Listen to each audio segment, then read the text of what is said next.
Il est 10 heures passées, Madame, Messieurs, rebonjour, bienvenue dans ce journal des JT pour faire le tour des actualités phares des différents journaux télévisés. Nous démarrons cette édition avec le rabat d'arrêt introduit par les avocats de Ousmane Sonko devant la Cour suprême. Selon le professeur Ndiak Fall, ce rabat d'arrêt n'est pas suspensif. Le voici avec Cheikh Diop de la TFM. Le rabat d'arrêt, c'est la procédure exceptionnelle par laquelle on revient sur une décision de la Cour suprême. La Cour suprême statue normalement en dernier ressort. Autrement dit, ces décisions sont insusceptibles de recours. Mais dans le cas du rabat d'arrêt, on décide de revenir sur une décision déjà rendue parce qu'il y a eu une erreur de procédure qui n'est pas imputable aux parties intéressées. Et donc, dans ce cas d'espèce, la Cour suprême va se réunir en chambre réunie. C'est prévu par l'article 52 de la loi organique sur la Cour suprême. Après les dispositions de la loi organique numéro 2022 du 23 mai 2022, le recours pour le rabat d'arrêt ne revêt pas un caractère suspensif. Parlons à présent de l'interminable grève des collectivités territoriales, le développement local et le statut de l'élu local, entre autres sujets évoqués hier à l'Assemblée nationale lors du vote du budget du ministère des collectivités territoriales et du développement des terroirs. Répondant aux questions des députés, le ministre est revenu sur la politique mise en place par l'État du Sénégal pour le développement des collectivités territoriales. Les explications d'Abraham Paul Pouy de ITV. À tour de rôle, les députés ont soulevé des préoccupations pour interpeller les ministres sur les difficultés que rencontrent les collectivités territoriales. Les problèmes tournent essentiellement autour du financement des collectivités territoriales, les statuts de l'élu local, la fonction publique locale, le foncier. L'incohérence territoriale, c'est entre la commune de Louga et la commune de Nguidila. Donc, Monsieur le ministre, moi, je pense que les indemnités des adjoints au maire, tous les maires n'aspirent pas à être maires. Ils aspirent à être des directeurs généraux, des DG ou des députés. Quand ils sont députés, ils laissent leurs adjoints au maire dans les mairies qui font tout le job. Eux, ils perçoivent le salaire d'un député, le salaire du DG, les voitures des députés, les voitures des DG et leurs adjoints et maires perçoivent 50 000 francs CFA. Ça, c'est une inégalité à relever. Des députés maires ont aussi profité de la plénière pour demander la libération des maires en prison. Ministre, vous devez aussi faire un plaidoyer parce que le département Bignolo-Denk, il y a maire. Il y a beaucoup de maires qui sont en prison. Et j'estime que le maire qui est aujourd'hui élu exactement comme le président de la République l'a été, c'est-à-dire au suffrage universel direct, sa place n'est pas en prison. Au moment où je te parle, Mohamed Bilal Diatta, maire de Kermessar Sud, est en prison. Khadija Mayekor Diouf, nous sommes au Sénégal, parce que tout simplement, Djamil Sané, Parcelles Asseni, est en prison. Elad Mamoudou Ndiaye, Boucharoy, sur mer, il est en prison. Alpha Bokar Khouma n'est pas encore sorti de l'auberge. Ousmane Sonko, maire de Ziguinchor. À sa prise de parole, le ministre des collectivités territoriales, de l'aménagement et du développement des territoires est revenu sur la politique de l'État pour développer les collectivités territoriales. Les incohérences territoriales, ce n'est pas seulement la question relative à la délimitation des frontières entre communes. C'est l'ensemble des questions que je viens d'évoquer.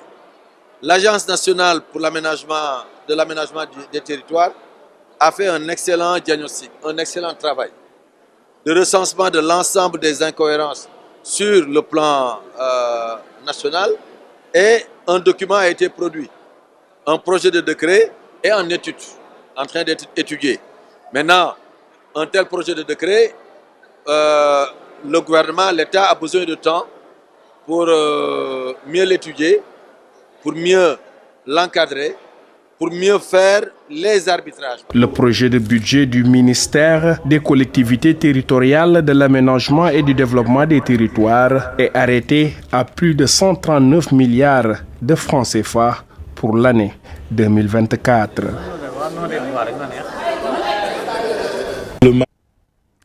Parlons à présent santé. L'École nationale du développement sanitaire et social inaugure son nouveau centre d'application pour la santé de la mère et de l'enfant, un don du gouvernement japonais qui vient renforcer les capacités de cette institution. Anta Badji de la RTS pour le compte rendu. Fruit de la coopération sénégalo-nippone, le Centre d'application pour la santé de la mère et de l'enfant de l'École nationale de développement sanitaire et social ENDSS. Bâti sur 3 niveaux, l'établissement abrite des services de santé de la reproduction pour faciliter aux sages-femmes et infirmiers la pratique in situ. Pour que les étudiants puissent rester sur place après la théorie, marcher quelques pas pour venir assister à la pratique. On donne de 5 milliards de la JICA au gouvernement du Sénégal, au peuple sénégalais. Cela montre encore une fois de plus la santé des relations entre le Japon et le Sénégal et du dynamisme de la JICA. Le NDSS, rattaché à l'UCAD depuis 2022 avec grande faculté, bénéficie ainsi de ce terrain de stage clinique pour ses étudiants. Une maternité avec toutes les prestations, des salles de consultation, d'échographie, d'accouchement, d'intervention, de réanimation et autres unités de néonatologie. Cela va participer à améliorer l'écosystème de la santé au niveau du Sénégal, de la formation de nos infirmiers, de nos sages-femmes. Et donc, c'est une excellente chose pour l'Université Cheikh Anta Diop de Dakar. Ce centre d'application est la deuxième structure construite par le Japon au profit de l'École nationale de développement sanitaire et social. Le bâtiment dispose également de salles de travaux pratiques et d'un amphithéâtre pour la formation continue. Nous sommes très heureux de permettre que ce nouveau centre forme chaque année plus de 200 étudiants. Le Japon, dans sa politique, met beaucoup l'accent sur l'investissement du capital humain. C'est pourquoi nous tenons à accompagner la résilience à laquelle l'Afrique aspire, le Sénégal notamment.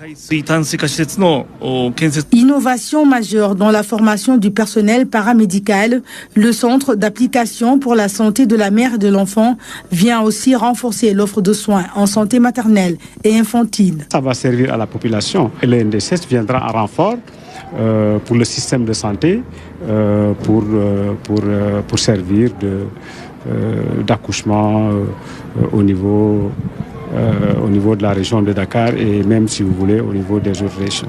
L'érection de ce centre s'inscrit dans la politique d'aide publique au développement du Japon qui accorde une importance capitale au renforcement des systèmes de santé de pays partenaires. Terminons ce JT avec ce programme de plus de 300 milliards de francs CFA pour ériger 105 cantines de stockage à travers le pays visant l'exportation de produits horticoles. Le projet va démarrer avec plusieurs phases et débutera avec la construction de 20 cantines. Le projet vise également à stabiliser les prix sur le marché. Une fois achevé, nous écoutons les propos du ministre du Commerce Abdou Karim Fofana au micro de Mamadou Tchandoum de la 2STV. Le marché qui dirige maintenant, ce que nous faisons, c'est de suivre et de prendre les mesures correctives qui permettent d'éviter certains pics. Mais tout le monde sait que l'oignon, les spéculations agricoles, il y a des périodes de haut et de bas.